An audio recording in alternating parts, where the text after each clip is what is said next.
आज चांदी काफी तेज है। 2000 रुपए से ज्यादा की तेजी चांदी दिखा रही है। सोना देखिए, सोने में भी 1% से ज्यादा की तेजी है।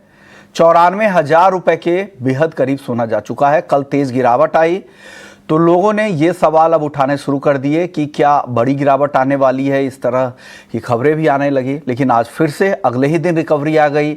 हर गिरावट पर सोने में खरीदारी आ जाती है। लेकिन अब सवाल ये उठता है कि क्या जिस बड़ी गिरावट की उम्मीद में लोग बैठे हैं उनको वो मौका मिलेगा या और इंतजार करना पड़ेगा। यही आज हम जानने की कोशिश करेंगे। मैं हूं विश्व मोहन और आप देख रहे हैं कमोडिटी फटाफट। और अगर आपके पास भी कोई सवाल है तो आप हमें भेज सकते हैं। हमारा नंबर आपके स्क्रीन पर अब आएगा, उसे नोट कर ले। नंबर है 9136934065। इस नंबर पे अपना सवाल हमें भेजें। हमारे दो मेहमान हैं जो आज आपकी मदद करेंगे। मनोज जैन है पृथ्वी फिनमार्ट से, हरीश शाही है टेक्निकल एक्सपर्ट है। बहुत बहुत शुक्रिया आप दोनों मेहमानों का, आप लोगों ने वक्त निकाला है।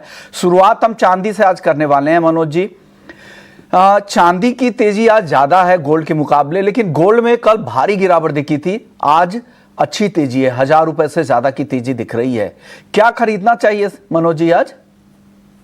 नमस्कार यशमोहन जी। बिल्कुल, अगर यहाँ हम सोने और चांदी की बात करें तो काफी ज्यादा वॉलेटिलिटी है। हम देख रहे हैं कि जिस तरह से ग्लोबली जो है सेंटीमेंट जो है वो इम्पेक्ट कर रहे हैं मार्केट को। पहले हम देख रहे थे कि इंडिया पाकिस्तान के बीच में टेंशन था तो उसके चलते सेफ हेवन डिमांड देखने को मिली थी पिछले सप्ताह। लेकिन सप्ताह के अंत में जब यूएस और चाइना के बीच में ट्रेड नेगोशिएशंस आगे बढ़ते हुए नजर आए तो फिर सप्ताह की शुरुआत में बड़ी गिरावट देखने को मिली। आज फिर यहाँ पे निचले स्तरों से कुछ रिकवरी देखने को मिल रही, लेकिन हमारा मानना है कि सोने की कीमतों में ऊपरी लेवल्स पर रेजिस्टेंस ही देखने को मिलेंगे, क्योंकि कहीं ना कहीं यूएस और चाइना के बीच में जो ट्रेड डील होती हुई दिख रही है उसके चलते डॉलर इंडेक्स में थोड़ी मजबूती और बढ़ सकती है आने वाले दिनों में। वहीं यूएस में इन्फ्लेशन भी जो है थोड़ा बढ़कर आएगा, क्योंकि हायर ट्रेड टैरिफ का इम्पैक्ट वहां देखने को मिलेगा, तो वो कहीं ना कहीं सोने की कीमतों को ऊपरी लेवल्स पर रजिस्ट करता हुआ दिखेगा। तो बाइंग के लिहाज से सोने के मुकाबले चांदी बेहतर लगती है, क्योंकि इंडस्ट्रियल मेटल्स में यहाँ पे रिकवरी देखने को मिल रही है और उसका सपोर्ट चांदी को मिलता हुआ नजर आएगा। रणनीति अगर किसी को बनाना हो तो चांदी यहाँ पे प्रेफर्ड बेट रहेगी, सोना और चांदी दोनों में। चांदी में 96,600 के स्तर के आसपास बाय करना चाहिए। 95,800 का एक स्टॉप लॉस रखें और लक्ष्य यहाँ पे ऊपर में 98,200 तक के रखे जा सकते हैं। आपकी राय गोल्ड और सिल्वर दोनों पर?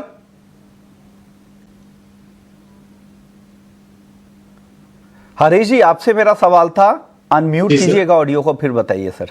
जी सर, बेसिकली गोल्ड और सिल्वर में दोनों में मैं आज भी जैसे अपन ने तेजी देखी तो अभी लग रहा है जो इंट्राडे का जो काम था वो तो हो चुका है, लेकिन स्टिल मैं सजेस्ट करूंगा कि बाय ऑन डिप होना चाहिए।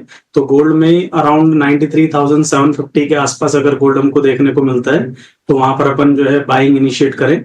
वहीं जो स्टॉप लॉस रहेगा वो 93,450 के बिलो रहेगा और जो एक्सपेक्टेड टारगेट्स है वो 94,400 और 94,800 के आसपास रहेंगे। सेकंड, जैसे सर ने कहा बिल्कुल सही है कि सिल्वर में भी काफी अच्छी अपॉर्चुनिटी है बाइंग के लिए। तो सिल्वर में जो एक्सपेक्टेड बाइंग के लेवल्स है वो 97,000 के अराउंड मुझे लगता है कि बाय इनिशिएट करनी चाहिए। टारगेट मेरा और सर का सेम है 98,200 का और स्टॉप लॉस 95,950 के बिलो है। चलिए कुछ दर्शकों के सवाल ले लेते हैं। गोल्ड सिल्वर से रिलेटेड काफ़ी सवाल आते रहते हैं, वो सवाल पहले लेते हैं। सुरेश शेट्टी हैं, क्या सोना कॉमेक्स पर पहले $4,000 के पार जाएगा या 3,000 के करीब आ सकता है? मनोज जी, क्या लग रहा है, पहले $4,000 या 3,000 के नीचे? पहले हमारा मानना है कि कहीं ना कहीं $3,080 $3,040 जो है पहले आते हुए दिखेगा करेक्शन में, $4,000 जाने के पहले। क्योंकि जो हम कह सकते हैं कि फंडामेंटल्स जो टेम्पररी थोड़े चेंज होते हुए दिख रहे हैं और उसका इम्पैक्ट कहीं ना कहीं कीमतों पर देखने को मिलेगा आने वाले समय में। जिस तरह से ग्लोबल इक्विटी में भी रिकवरी देखने को मिल रही है तो वो थोड़ा सा यहाँ पे सेफ हेवन डिमांड को केप्ड रखेगी। तो अगर हम बात करें 4,000 और $3,000 की, तो पहले $3,000 के करीब सोना आ सकता है, उसके बाद $4,000 जरूर जाएगा, लेकिन यहाँ पे शॉर्ट टर्म में थोड़े करेक्शन जो है वो देखने को मिल सकते हैं। चलिए अगले दर्शक का सवाल ले लेते हैं। निखिल राज हैं, सोने में आज की स्ट्रैटेजी जानना चाह रहे हैं, क्या करना चाहिए गोल्ड में? कोई ट्रेड बता दीजिए हरीश जी इनको। सर गोल्ड में जैसा मैंने कहा कि गोल्ड में इंट्राडे के बाइंग लेवल्स जो है अचीव हो चुके हैं, बट फिर भी जैसे अभी करंट लेवल पर भी जो है 93,730 चल रहा है और यही मेरे जो एक्सपेक्टेड लेवल्स थे बाइंग के लिए, तो बाइंग इनिशिएट करनी चाहिए और तो एक फ्रेश बाइंग भी देखने को मिलेगी। नेचुरल गैस पर ये 318 से 325 के टारगेट के लिए खरीदारी की सलाह है। 304 का एसएल भी जरूर रखिएगा। अगले दर्शक हमारे साथ अनिरुद्ध अग्रवाल हैं। इनका सवाल कच्चे तेल पर है। इन्होंने काफी नीचे की बिकवाली कर रखी है, अब वहां से रिकवरी तो आ गई है 4,810 के आसपास। क्या करना चाहिए कच्चे तेल में मनोज जी?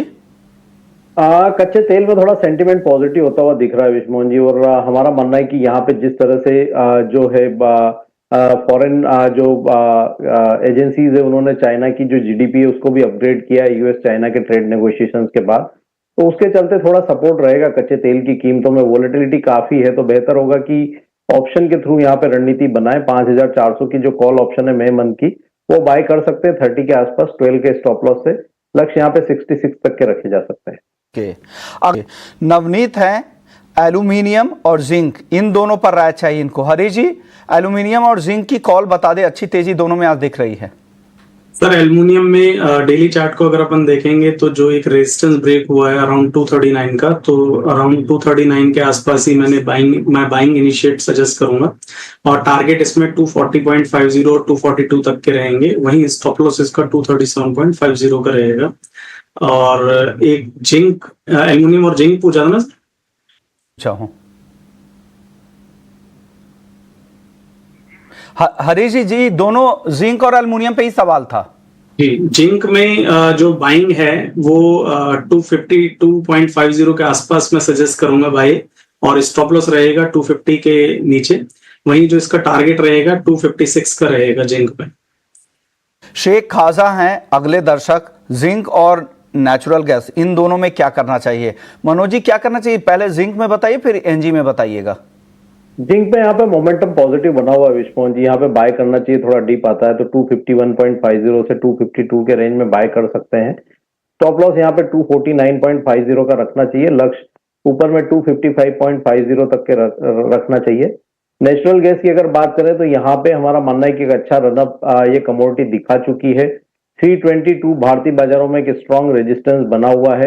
कल भी हमने वो रेजिस्टेंस टेस्ट होते हुए देखे थे, लेकिन उसके ऊपर कीमतें सस्टेन होती हुई नहीं नजर आई। तो लॉन्ग की पोजीशन में एक बार मुनाफा वसूली करें और 322 का ब्रेकआउट हो तो ही वहां फ्रेश बाय करना चाहिए, लेकिन अगर वो नहीं होता है तो थोड़ा वेट करें।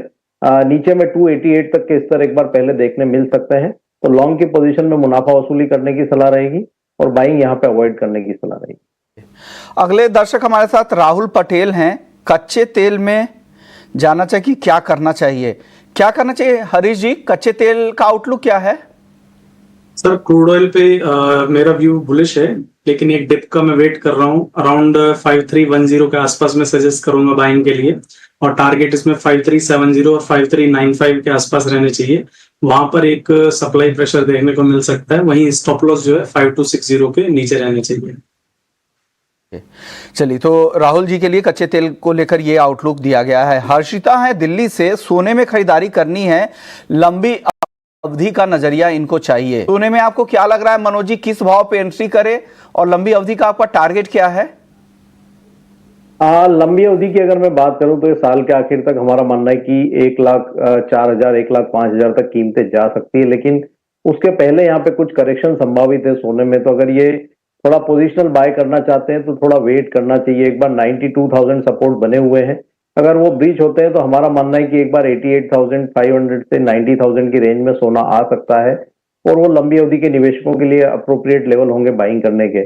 तो अभी थोड़ा यहाँ पे वेट करना चाहिए। हमारा मानना है कि जो करेक्शन का दौर चालू हुआ है वो थोड़ा कंटिन्यू होगा शॉर्ट टर्म में, तो थोड़े और डीप का यहाँ पे वेट करना चाहिए। वेट करें। शुक्रिया मनोज जी आपका, हरीश जी आपका। आप लोगों ने वक्त निकाला, दर्शकों को गाइड किया कि उन्हें कमोडिटी मार्केट में क्या करना है।